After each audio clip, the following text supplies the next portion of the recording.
My name is Danny. I'm 34 years old, and the day I walked into that conference room and set a prototype on a mahogany table in front of my father, I wasn't shaking. I want you to know that. My hands were steady. My voice was steady. Everything I had spent 16 years building was steady underneath me like a concrete floor, and I just stood there and let the silence do the work I'd been waiting to do for a very long time. But before I get to that room, before I get to the prototype and the patent and the moment my dad's face went the color of old chalk, I have to tell you about Michigan.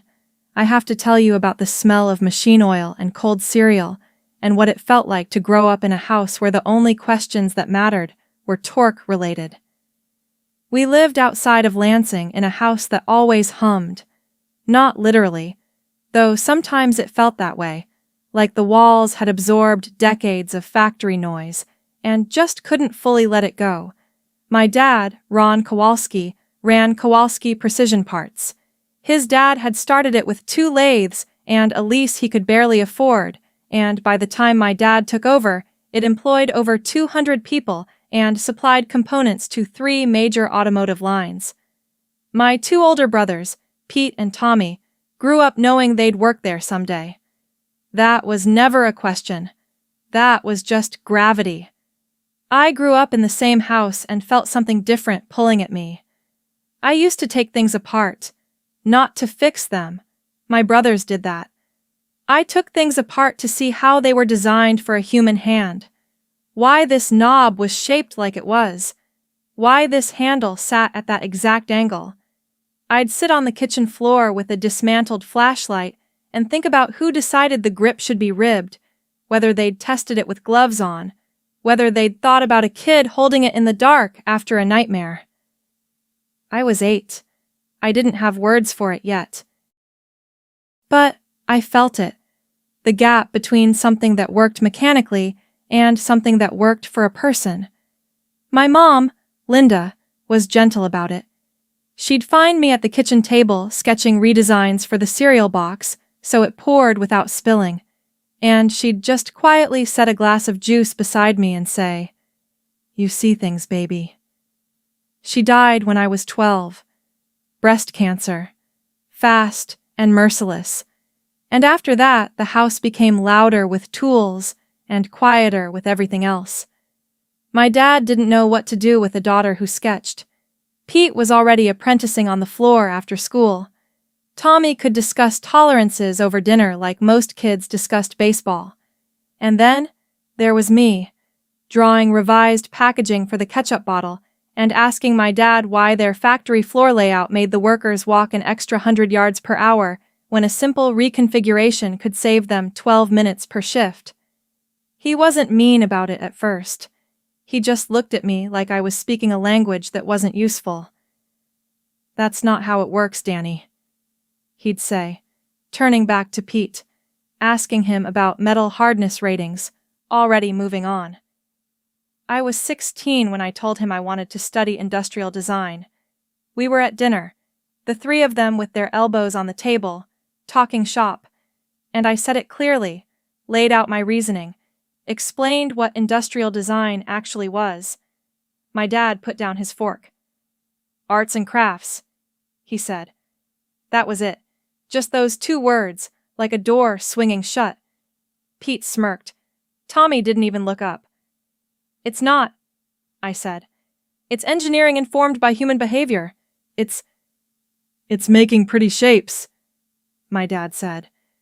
"This family makes parts, Danny. Parts that hold things together. Real things.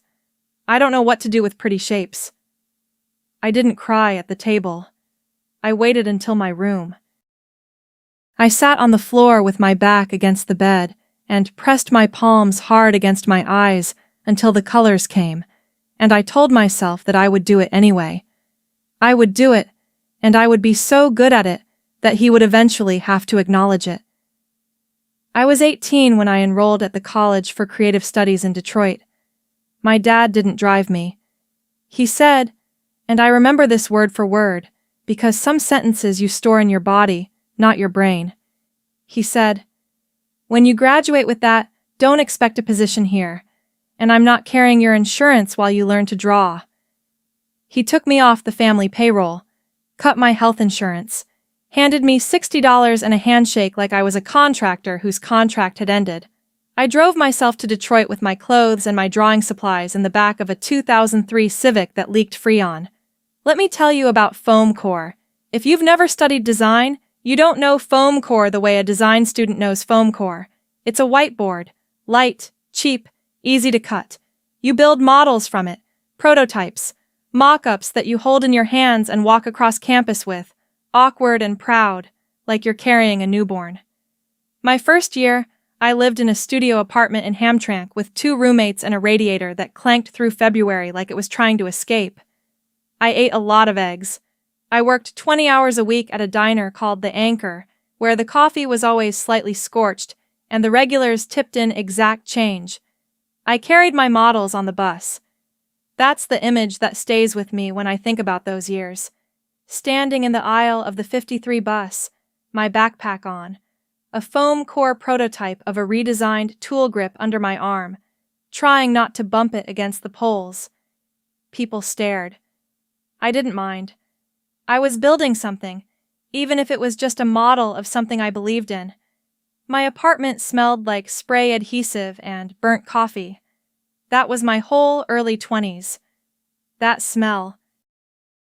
I got rejected more times than I can count. I sent proposals to small manufacturers, to product companies, to medical device firms. Most didn't write back. Some sent polite numbers on letterhead. One man at a trade show in Chicago told me my ergonomics data was cute.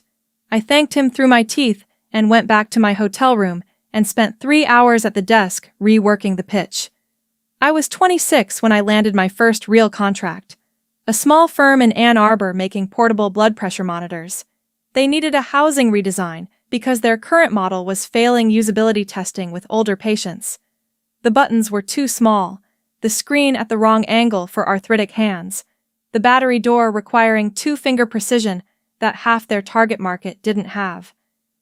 I redesigned the entire exterior in 6 weeks. I thought about my mom. I thought about her hands in her last year, how they'd gotten weaker, how she'd struggled with child-proof caps and small clasps. I designed it for her hands. The device passed clinical usability review on the first submission. The firm gave me a bonus and asked me to come back. Word traveled the way it does in small industry circles. Slowly, then all at once. Over the next few years, I built a client list, mostly small and mid-sized manufacturers who needed designs that didn't just look good, but worked better. Reduced assembly steps, reduced waste, improved worker safety.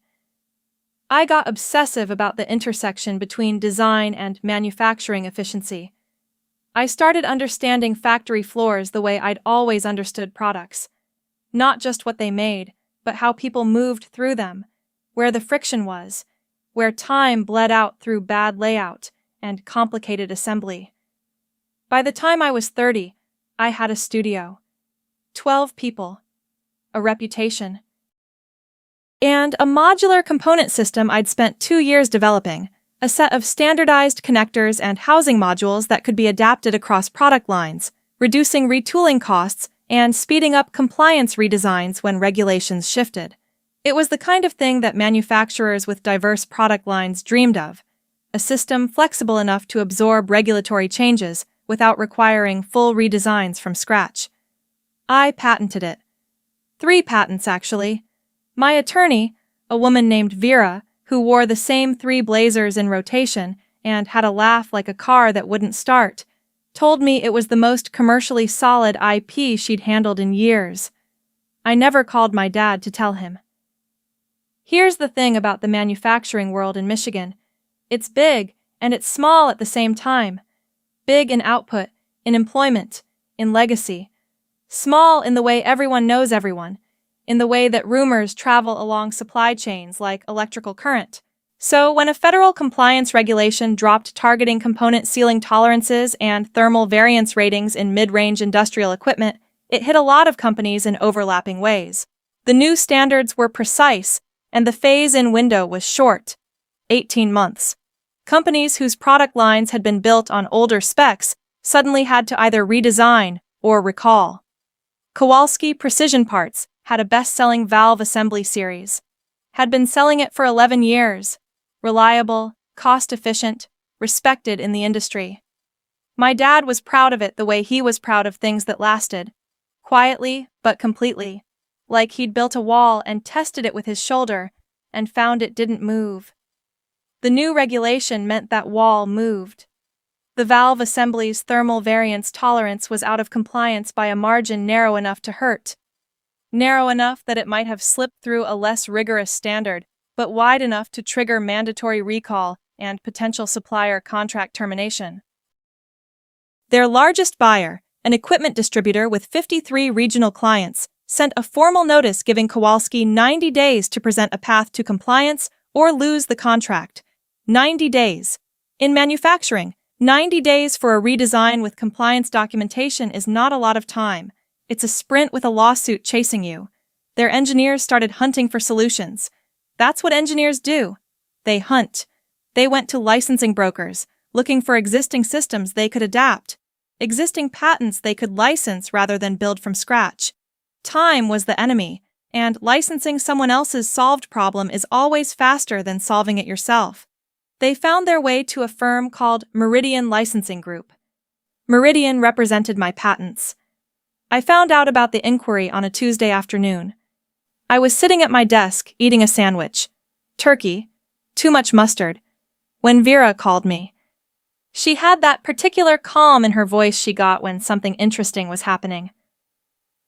"You know a company called Kowalski Precision?" she said.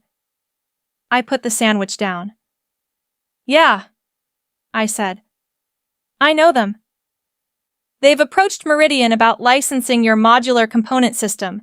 Their timeline is aggressive. They seem desperate." She paused. "You want me to set up a call?" I sat there for a moment. The office was quiet around me. My lead engineer, a meticulous man named Jorge, was at the whiteboard behind me, drawing flow diagrams in blue marker. The afternoon light came through the windows at a flat angle, turning everything gold and a little unreal. "Yes," I said. "Set up the call. And Vera, don't tell them who holds the patent. Just say the licensor will be on the call." Another pause. I could hear her smiling. "Understood," she said. The preliminary call was on a Thursday.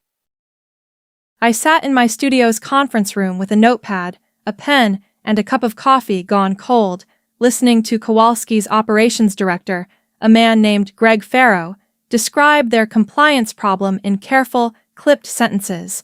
He was trying to sound like they had options, like this was a casual, exploratory conversation, but underneath it you could hear the clock ticking.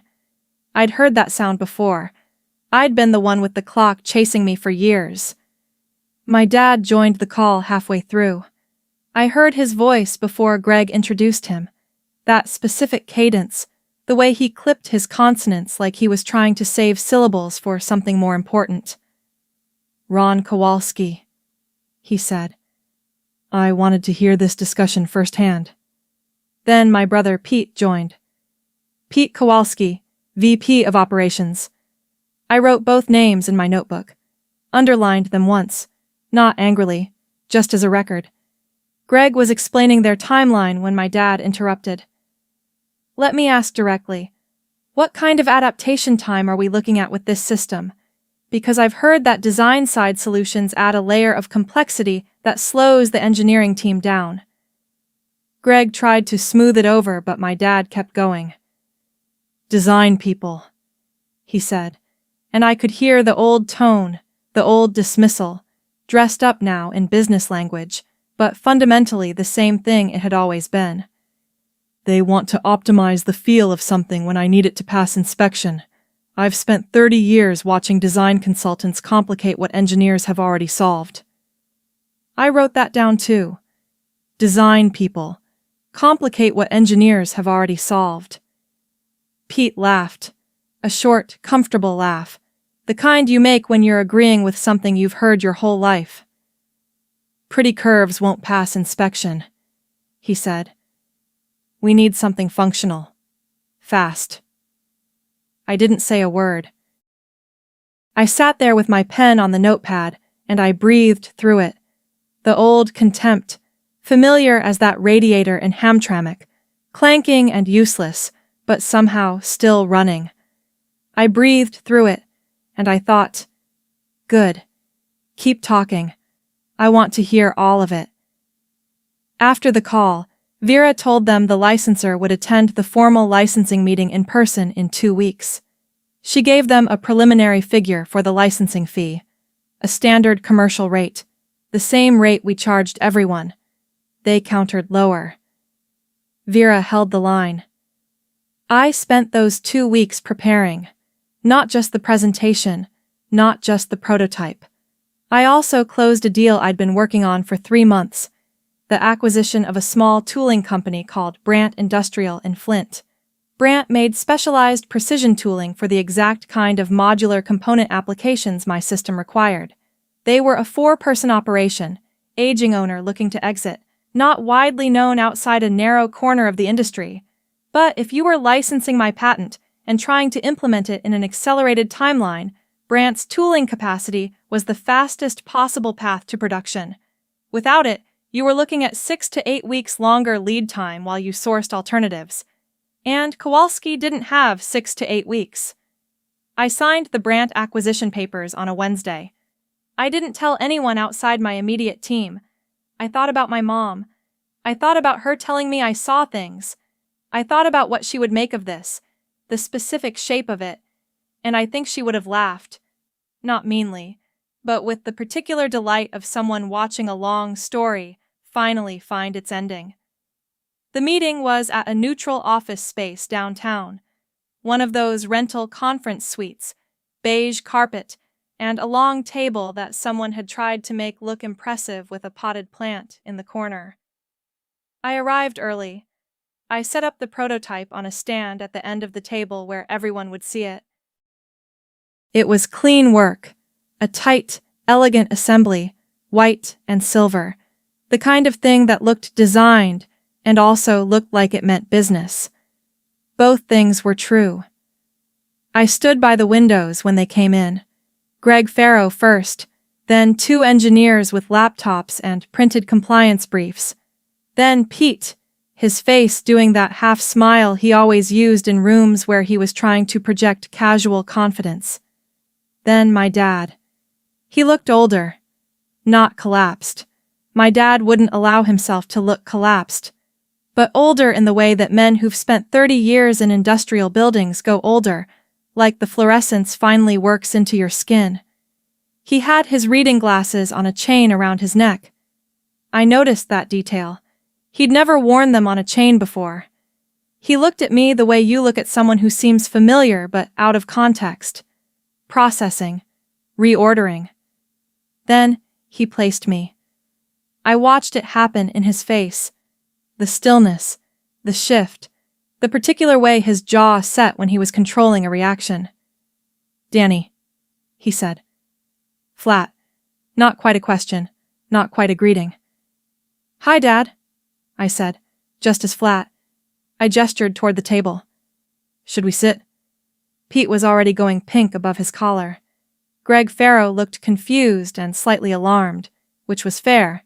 He had walked into something he hadn't been briefed on, and that was intentional. I needed the room to be off balance from the start. We sat. My attorney Vera sat beside me, her third blazer, her legal pad, her pen already uncapped. I let a moment of silence sit there like a piece of evidence. Then I said, before we get into terms, I want to make sure we all understand what's in front of us. I stood, walked to the prototype, and turned it so they could see the assembly detail. This is the modular component system you're seeking to license. Patent numbers. I gave all 3. Registered in my name, Danielle Kowalski, doing business as DK Design Group. I paused.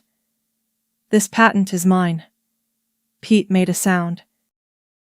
Not a word, just an intake of breath, sharp and involuntary, like I'd flicked cold water at him. My dad was very still. Greg Farrow said quietly, "I wasn't aware of the—" "No," I said. "You weren't, but the terms are the same regardless." I sat back down. Standard commercial licensing. The rate Meridian quoted is our rate. It's what we charge everyone. My dad's hands were flat on the table. He was looking at the prototype, not at me. "Danielle," he said, and his voice had that careful, managed quality that meant he was deciding which version of himself to send into the room. "This is a family. It's a commercial transaction," I said. Not harshly, just clearly. The way you say something that is simply true. I want to be very clear about that, because I want us to be comfortable working together under the right expectations. I opened my folder. The licensing agreement covers implementation rights for your current product line and includes technical support for the compliance adaptation. Timeline is workable for your window. Pete leaned forward. "You've been sitting on this? You've been watching us—" "Pete." My voice was quieter when I said his name. Not because I was softening, because quiet carried more weight than loud in that room, and I knew it. "I've been building a business for 16 years. I wasn't watching you. I was working." My dad finally looked at me. I want to describe that look accurately because I've turned it over in my memory many times since, examining it the way I used to examine dismantled things on the kitchen floor. It wasn't rage. It wasn't even shame, exactly. It was something older and quieter than both, the specific discomfort of a person encountering a version of events that contradicts the version they've been living with. He had built a story. The story was, Danny went off to do her art thing, and it was a nice little hobby, and she was fine. She had turned out fine. It wasn't a big deal. No one had been wrong. The prototype on the table made the story not work. I let him sit in that for a moment. Then I said, "There's one more thing I want to be transparent about." I set a single page in front of him, the Brandt acquisition summary. 3 days ago, I completed the purchase of Brandt Industrial in Flint. They do the specialized tooling that your implementation of my system will require.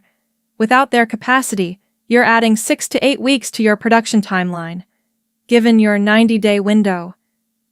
I didn't finish the sentence. I didn't need to. Greg Farrow picked up the page. He read it. I watched the understanding arrive in his face the way weather arrives, the sky changing color before the rain. Pete said, very quietly, to no one in particular, "Jesus." My dad said nothing. He was looking at the Brandt paper. "I want to be clear," I said. "I'm not here to punish anyone. This is not about that. I'm here to offer you a viable, fast path to compliance at a fair market rate, the same rate, for everyone." I paused. "If you want it." The meeting went on for 2 hours. Greg Farrow was a professional, and once the initial shock settled, he engaged with the terms seriously and constructively. The engineers asked good questions about implementation. I answered everyone. My dad asked nothing. He sat and listened, and his expression gave away very little, which meant it was giving away a great deal. I knew his face the way you know the face of someone who raised you, even when they stopped raising you. When we took a break, and the engineers stepped out for coffee, he tried. He waited until it was just the two of us in the hallway. Vera had gone to the restroom. Pete was on his phone near the window, and he came to stand beside me in a way that was supposed to feel like a father standing beside a daughter. And he said, "Danny, you could give us a family rate. That's all I'm asking. You don't have to make this hard." I looked at him. He was shorter than I remembered, or I was taller than I used to be, or both. He still smelled like the soap he'd always used, cedar and something chemical, and that smell was doing something complicated to my chest that I didn't let happen on my face. Dad, I said, the rate I gave you is fair. It's the same for everyone. We're not everyone, he said. No, I said, but the rate is. His jaw tightened. After everything this family... I love you, I said, and I meant it, the way you mean things that are true and painful and don't fix anything. I do, but I'm not adjusting the rate because of that. That's not how this works. He looked at me for a long moment. I think he was waiting for me to soften, for the old pattern to engage, the way I used to, as a kid, as a teenager, as a 22-year-old crying in her car after holidays. Try to manage his comfort, smooth things over, shrink myself into a shape that didn't trouble him. I didn't soften. He walked back into the conference room. At the end of the meeting, they didn't sign. They said they needed a few days. I said, of course, and gave them the deadline after which the rate would go to review because we had 2 other parties interested in the Brant capacity. That was true. 3 days later, they came back and asked to split the Brant tooling access and the patent licensing into separate agreements, which was a negotiating move I had anticipated. Vera handled it. Terms held. They signed the licensing agreement first, and the tooling access contract 2 days after. I sat in my car in the parking garage after Vera called to tell me, and I held my phone in my lap and I didn't cry and I didn't celebrate. I just sat there in the dark, listening to the garage's ambient sounds, the distant hum of ventilation, a car starting 2 levels down, someone's heels clicking across concrete. And I thought about the kitchen floor in Lansing, about the flashlight I had taken apart at 8 years old, about who decided the grip should be ribbed, about everything I had seen that no one in that house had had the language to value. I sat there for about 20 minutes. Then I drove home. 3 weeks later, my dad called and asked to meet. Not for business. He said he wanted to meet as adults. I told him I'd been an adult since the day he cut off my insurance with $60 and a handshake, but that I was willing to have coffee. We met at a place in Lansing near the old neighborhood, a small cafe with dark wood and tables too close together, and espresso that was slightly too bitter the way I'd come to prefer it over the years, like my palate had adjusted to the taste of things that didn't apologize for being strong. He was already there when I arrived, early in the way that men who are anxious try to look like they're not anxious. He looked at his hands a lot. He said things like, "I made some mistakes in how I handled things," and "I didn't understand what you were doing," and "I want you to know I'm proud of what you've built." He said it all carefully, like he'd prepared it, and I think he had. I think he'd sat alone somewhere and worked out the words that would most efficiently move us toward a version of events he could live with. I listened. I let him finish. I drank my espresso. Then I said, "Dad, I don't need you to be proud of me. I haven't needed that for a long time. What I needed when I was 18, you didn't give me, and that's done. I'm not angry about it anymore. But I'm also not going to pretend it didn't happen so that we can have an easier conversation." He looked at the table. "I thought you'd fail," he said. And that was the most honest thing he said all day, and I think we both knew it. "I know," I said. "That was the thing, wasn't it? It wasn't just that you thought design was less than engineering. It was that you thought I didn't have it, that I'd go try my art thing and come back." I paused. "You didn't think I'd stay?" He didn't answer. "I stayed," I said. We finished our coffee. He asked about my studio. I gave him brief, professional answers. He asked about Christmas, carefully, like he was testing whether that door was open. I told him I'd think about it. I wasn't lying. I genuinely don't know yet. When we stood to leave, he put his hand on my shoulder. Briefly, awkward, the way men who were never physically demonstrative try to be and can't quite manage it. "You're your mother's kid," he said. That one landed differently than he probably intended. Because yes, I am. My mom saw things. I see things. She died when she was 43, and I never got to show her what I built, and that is a grief I carry in a separate pocket from all the other griefs, its own shape and weight. Yeah, I said. I am. I walked out into the November air, bitter cold off the Great Lakes, and I stood on the sidewalk for a moment, with my coat not yet buttoned, and I let the cold come in, and I thought, I am not angry. I am not waiting for anything anymore. The story I used to tell myself, if I just succeed enough, he will see. I don't need that story anymore. I succeeded. He saw. And the seeing didn't complete me because it was never the point. The point was always the work, the grip on the flashlight, the person who would hold it in the dark. I went back to my studio that afternoon, and I started sketching. Not for a client, not for a project, just sketching the way I used to on the kitchen floor, following the line of something, exploring a shape because the shape interested me. I was thinking about my mom's hands and the blood pressure monitor I'd designed for hands like hers, and I started sketching a new version, something I'd been turning over in my head for 2 years, a redesigned pill organizer with feedback mechanisms for people whose hands shook. A small thing, a useful thing, a thing designed for a human body in its difficulty rather than its ideal state. I sketched for 3 hours. The office emptied around me. Jorge turned the lights off in the back and stuck his head in to say goodnight. The city outside went dark, and then that particular midnight blue it goes in winter before it goes truly black. I had 40 sketches by the time I stopped. I picked up the best one, a clean, functional design with a spring-loaded lid mechanism and a Braille-adjacent tactile label system, and I pinned it to the wall above my desk. Next to the patent certificates, next to the photo of my studio the day we moved in, 12 people crowding into the frame, everyone squinting in the sunlight, everyone a little proud. I looked at that sketch for a long time. I want to tell you something before I finish.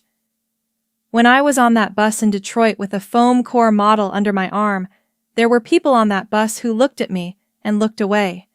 Not unkindly, just the way people do, registering and moving on.